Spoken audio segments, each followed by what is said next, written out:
Hello दोस्तों, कैसे हैं आप सभी। उम्मीद करता हूँ आप सभी बहुत ही अच्छे होंगे। तो आज के इस वीडियो में हम पढ़ने वाले हैं घर्षण का नियम। तो घर्षण का नियम हम इस वीडियो में समझेंगे और बहुत ही आसानी से आपको एक एक नियम अच्छे से समझ में आ जाएगा। तो चलिए दोस्तों हम देख लेते हैं। तो याद रखेंगे घर्षण का नियम, घर्षण का नियम या इसे ही घर्षण के नियम को याद रखेंगे, इसे ही हम सीमांत घर्षण का नियम भी जानते हैं। सीमांत घर्षण के नियम के नाम से भी जानते हैं। तो इसे भी आप यहाँ पे लिख दे रहा हूं, सीमांत घर्षण का नियम या घर्षण बल का नियम। ठीक है, तो ये आप समझ गए होंगे। ठीक है, तो याद रखेंगे घर्षण बल या घर्षण का नियम 4 होता है। ठीक है, कितने होते हैं घर्षण बल के नियम, कितने होते हैं? 4 होते हैं। तो सबसे पहले नियम पे अगर बात करें हम, सबसे इसका प्रथम नियम, तो प्रथम नियम ये कहता है, ध्यान से सुनिएगा, कि किसी वस्तु का जो घर्षण बल होता है, कोई भी वस्तु है और उस वस्तु का घर्षण बल की जो दिशा होती है उसी पिंड पर लगाए गए बल के विपरीत दिशा में होती है। समझ में आया क्या कहा जा रहा है? फिगर से समझिए। कोई भी मान लेते हैं, ये कोई भी पिंड है, समझिएगा। मान लेते हैं सबसे पहले ये कोई सतह है, यहीं से आपको याद भी करना है, ये कोई सतह है और इस सतह पर ये मान लेते हैं कोई पिंड है, यह वस्तु है, समझ गया।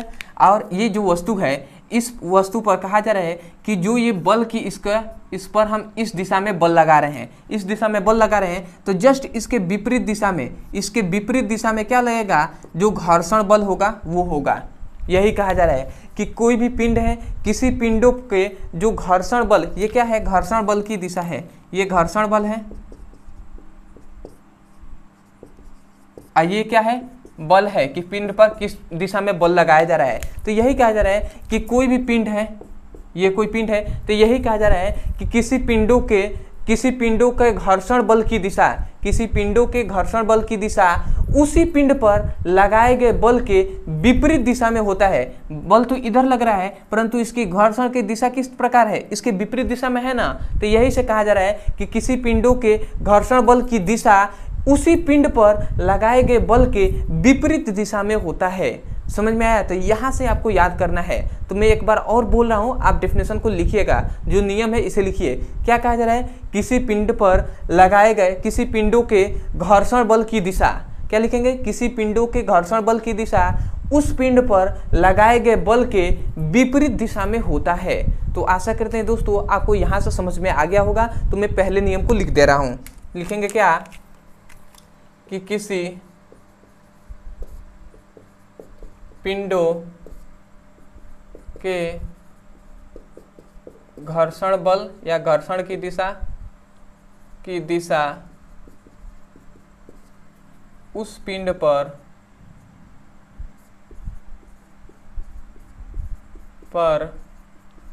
लगाए गए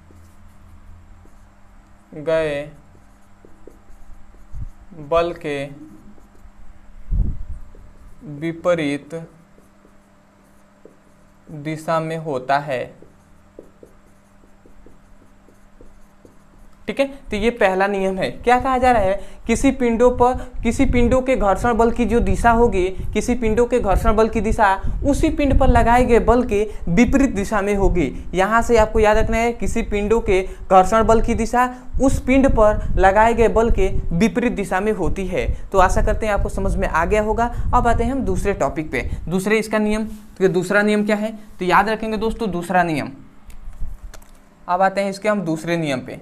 तो दूसरा नियम ये कहता है दोस्तों कि जब दो या दो से अधिक पिंडों के बीच घर्षण होता है, समझिएगा, जब दो पिंड हैं और उन दोनों के बीच, जब उन दोनों के मध्य घर्षण होगा तो उनके जो दोनों पिंडों के सतह होंगे उन सतहों के क्षेत्रफल पर निर्भर नहीं करता है।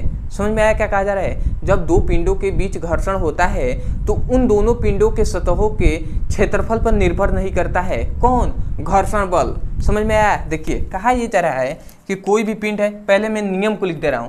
कहा यह जा रहा है कि जब मतलब ऐसे लिखेंगे कि ज़्यादा बड़ा हो जाएगा, उस तरह लिखें तो आप ये लिखेंगे कि दो पिंडों के बीच घर्षण होता है तो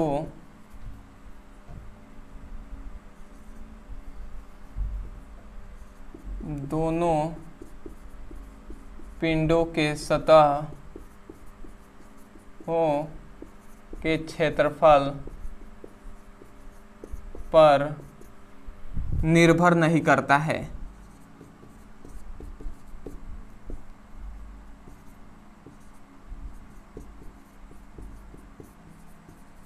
निर्भर नहीं करता है, ये है दूसरा नियम। दूसरा नियम क्या कहा जा रहा है कि दो पिंडों के बीच जब घर्षण होता है तो दोनों पिंडों के जो सतह होंगे, सतह के क्षेत्रफल पर निर्भर नहीं करता है। मतलब जो उन दोनों के बीच जो घर्षण होगा वो घर्षण बल उन दोनों पिंडों के सतह के क्षेत्रफल पर निर्भर नहीं करेगा। जैसे मान लेते हैं ये कोई क्या है, सतह है, ये कोई सतह है, समझिएगा यहाँ से, और ये कोई मान लेते हैं पिंड है, ये कोई पिंड है, और इस पिंड के ऊपर, इसी पिंड के ऊपर एक छोटा सा दूसरा पिंड है, ठीक है। तो इस दोनों पिंड, ये दोनों पिंड जो है, ये दूसरा जो पिंड है तो ये इतने क्षेत्रफल को घेरा हुआ है कि नहीं, दूसरे पिंड पर है इतने क्षेत्रफल।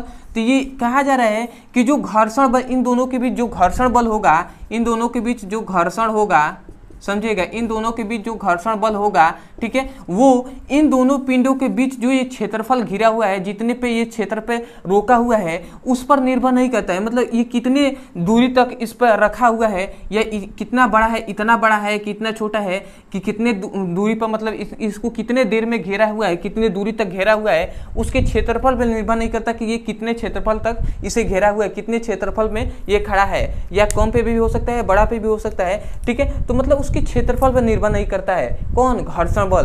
तो वही कहा जा रहा है कि जब दो पिंडों के बीच घर्षण होता है तो इन दोनों पिंडों के जो सतह होंगे, इन दोनों पिंडों के जो सतह होंगे, इन दोनों पिंडों के सतह के क्षेत्रफल पर निर्भर नहीं करता है कौन, घर्षण बल, ठीक है। तो आशा करते हैं समझ गए होंगे, ठीक है।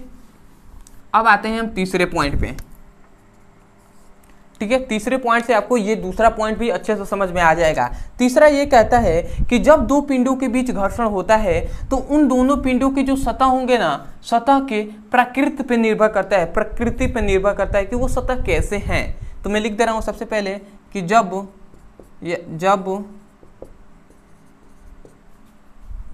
दो पिंडों के बीच घर्षण होता है तो दोनों पिंडों के प्रकृति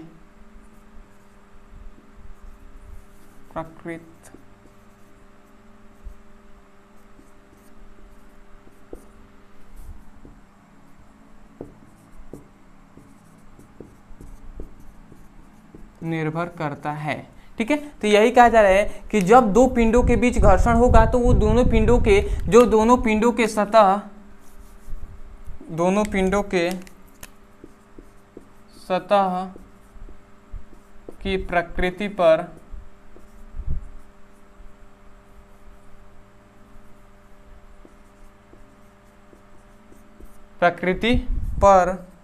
निर्भर करता है।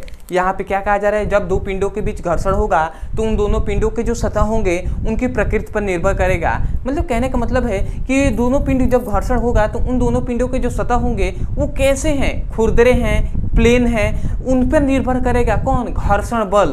तो यही कहा जा रहा है कि उनकी सतह की प्रकृति पर निर्भर करता है कि वो कैसे हैं, खुरदरे हैं कि चिकने हैं, तो उन्हीं पर निर्भर करेगा कौन सा, घर्षण बल। कि यदि चिकने होंगे तो वहाँ पर घर्षण बल कम होगा, यदि खुरदरे होंगे तो वहाँ पर क्या होगा, घर्षण बल अधिक होगा। ये तो आप समझ सकते हैं ना। तो ये तीसरा था। अब चौथा जो आपको घर्षण बल का नियम बताया जा रहा है ये बहुत ही इंपॉर्टेंट है, तो इसको ध्यान दीजिएगा, ठीक है।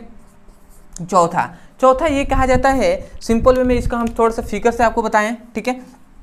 तो ये मान लेते हैं कोई सतह है, समझिएगा, ये कोई सतह है और इस सतह पर मान लेते हैं ये कोई क्या है, वस्तु है, ये कोई पिंड है। तो इस पिंड का कुछ ना कुछ भार होगा, तो इसके भार की दिशा इस प्रकार होगी, भार की दिशा इधर लग रही होगी ना। जब इस पर कोई भी मतलब मान लेते हैं ये पृथ्वी है, पृथ्वी पर हम खड़े हैं तो भार तो नीचे लग रहा है ना, तो यही भार क्या होता है, mg होता है, द्रव्यमान गुणे गुरुत्वीय त्वरण, ठीक है। तो जस्ट हम ये गुरुत्वाकर्षण जब हम न्यूटन का लॉ पढ़े थे तो उसमें कहा जाता है कि क्रिया प्रतिक्रिया बल होता है, मतलब क्रिया प्रतिक्रिया होती है। यदि हम नीचे बल लगा रहे हैं, भार के कारण लग रहा है, तो हमारे ऊपर भी बल लग रहा होगा। तो जस्ट इसके विपरीत दिशा में यहाँ पे क्या होगा, जस्ट इसके विपरीत दिशा में मतलब अभिलंबवत प्रतिक्रिया बल भी लग रहा होगा। इधर बल लग रहा है तो इसके प्रतिक्रिया बल भी लगेगी ना। तो ये जो बल है जिसे हम कहते हैं अभिलंबवत प्रतिक्रिया बल, जिसे हम किससे, आर से डिनोट करते हैं। समझ में आया क्या कहा जा रहा है। जस्ट मान लेते हैं ये पिंड है, तो पिंड के भार के कारण नीचे बल लगेगा, और नीचे जब बल लग रहा है तो इसके ऊपर भी प्रतिक्रिया बल लगेगा, नीचे से भी कुछ फोर्स लगेगा ना। तो मतलब क्या लग रहा है, प्रतिक्रिया बल लग रहा है, तो इसे कहते हैं अभिलंब के समान है। तो क्या कहेंगे, अभिलंब प्रतिक्रिया बल, अभिलंबवत प्रतिक्रिया बल है। अब ध्यान दीजिएगा, इस पिंड पर हम इस दिशा में बल लगा रहे हैं गति करने के लिए, मतलब इधर धक्का दे रहे हैं कि इधर गति हो, ठीक है, इधर गति करे। तो जस्ट हम जानते हैं प्रथम नियम से कि क्या होता है, जिस दिशा में बल लगता है उसके विपरीत दिशा में क्या होता है, जो बल लगता है उसे घर्षण बल कहते हैं, उसके विपरीत दिशा में घर्षण बल होता है, उसके विपरीत दिशा में क्या होता है, घर्षण बल कार्य करता है। तो यही से हम डिफिनेशन कहेंगे, डिफिनेशन क्या कहेंगे, सॉरी डिफिनेशन नहीं, इसका चौथा नियम क्या कहेंगे कि किसी पिंड का, समझिएगा, किसी पिंड का, कोई भी पिंड है, किसी पिंड के घर्षण बल, समझिएगा, किसी पिंड का घर्षण बल उस पिंड पे अभिलंबवत प्रतिक्रिया बल के समानुपाती होता है। समझ में आया क्या कहा जा रहा है, मतलब जो F होता है, जो यहाँ पे जो F होता है वो समानुपाती होता है R के। तो यही से कहा जा रहा है कि किसी पिंड का घर्षण बल उस पिंड के अभिलंबवत प्रतिक्रिया बल के समानुपाती होता है। ये समानुपाती का चिन्ह है, तो यहीं से कहा जा रहा है। तो चौथा नियम को जगह तो नहीं है तो लिख लीजिएगा, क्या लिखेंगे, किसी पिंड के घर्षण बल उस पिंड के अभिलंबवत प्रतिक्रिया बल के समानुपाती होता है। या आप यहाँ से बोल सकते हैं किसी पिंड का घर्षण बल उस पिंड के अभिलंबवत प्रतिक्रिया बल के समानुपाती होता है। तो आशा करते हैं आप यहाँ से समझ गए होंगे, ठीक है। तो अब यहाँ से ध्यान दीजिएगा, यदि समानुपाती के चिन्ह को हटाते हैं, ठीक है, इसको थोड़ा सा मैं मिटा दे रहा हूँ, ठीक है, आप लिख लिए होंगे, जगह नहीं है, ठीक है। अब यहाँ से थोड़ा सा आपको ध्यान देना है, इस फॉर्मूले में यदि हम इसको थोड़ा सा आगे बढ़ाएं, समानुपाती का चिन्ह जब हटते हैं तो यहाँ पे एक नियतांक आता है जिसे हम म्यू से प्रदर्शित करते हैं, और ये क्या है, आर लिख दिए हमने, ठीक है। अब यहाँ पे ध्यान दीजिएगा, ये म्यू है और म्यू की यहीं पे म्यू एक क्या है, नियतांक है, तो इसको यहीं पे छोड़ देते हैं, इस आर को इधर भेज देते हैं, तो इधर गुणा में है, इधर आएगा तो भाग कर आएगा। तो यहाँ से हमें क्या मिल गया, यहाँ से म्यू इक्वल टू मिल जाएगा F/R मिल जाएगा, ठीक है। और यही होता है घर्षण गुणांक का सूत्र, ठीक है। ये यहाँ पे म्यू क्या है, म्यू इक्वल टू है, याद रखेंगे, म्यू इक्वल टू घर्षण गुणांक है, ठीक है। तो ये घर्षण गुणांक है, क्या, म्यू इक्वल टू घर्षण गुणांक, ठीक है। अब यहाँ पे जो म्यू का मान हमने इतना निकाल दिया, घर्षण गुणांक, ठीक है। तो यही आपको क्या करना था, प्रूफ करना था, ये घर्षण गुणांक का सूत्र है। अब यहाँ पे ध्यान दीजिएगा, ये आर क्या है, अभिलंबवत प्रतिक्रिया बल है ना। अभिलंबवत प्रतिक्रिया बल भार के बराबर होगा, क्योंकि जितना भार हमने नीचे लगाया था उतना ही ऊपर लगेगा। तो ये किसके बराबर होगा, भार के बराबर होगा ना। तो भार को हमने इसको ऐसे भी लिख सकते हैं कि म्यू इक्वल टू F/mg, क्योंकि भार बराबर क्या होता है, mg होता है ना, द्रव्यमान गुणे त्वरण। तो आप इसको ऐसे भी लिख सकते हैं। तो आशा करते हैं समझ गए होंगे। अब आता है एक और पॉइंट कि जो घर्षण गुणांक होता है इसका क्या होता है, मात्रक क्या होता है। तो याद रखेंगे, इसका मात्रक कुछ भी नहीं होता है। घर्षण गुणांक का मात्रक अभिमाएँ नहीं होती हैं। कैसे, क्योंकि ये भी बल है और ये भी क्या है अभिलंबवत क्या है, प्रतिक्रिया बल है, अभिलंबवत प्रतिक्रिया बल। तो इसका मतलब ये भी बल है, ये भी बल, तो बल से बल कैंसिल हो जाएंगे, तो इसका क्या होगा, मात्रक नहीं होगा। तो ये चार जो नियम है हमने अच्छे से समझा दिया। तो सबसे पहले आप इसका स्क्रीनशॉट ले लीजिए। तो आशा करते हैं दोस्तों आपने अच्छे से स्क्रीनशॉट ले लिया होगा।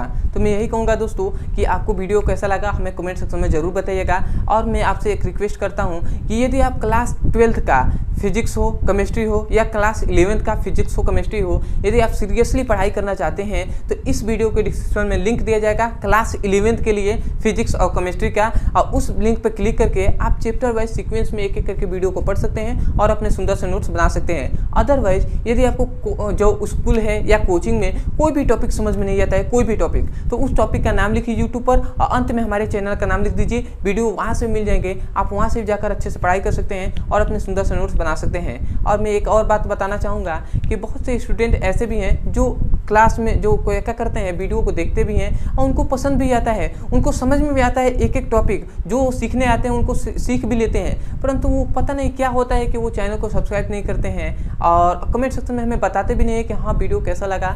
तो आपसे रिक्वेस्ट है कि यदि आप हमारे चैनल पर नए होंगे, चैनल को सब्सक्राइब नहीं किया है तो अभी तक चैनल को सब्सक्राइब नहीं किया है तो चैनल को सब्सक्राइब कर लीजिएगा और कमेंट सेक्शन में हमें ज़रूर बताइएगा कि आपको वीडियो कैसा लगा। चलिए दोस्तों आज के लिए इतना ही, मिलते हैं अगली वीडियो में, तब तक के लिए धन्यवाद। जय हिंद, जय भारत।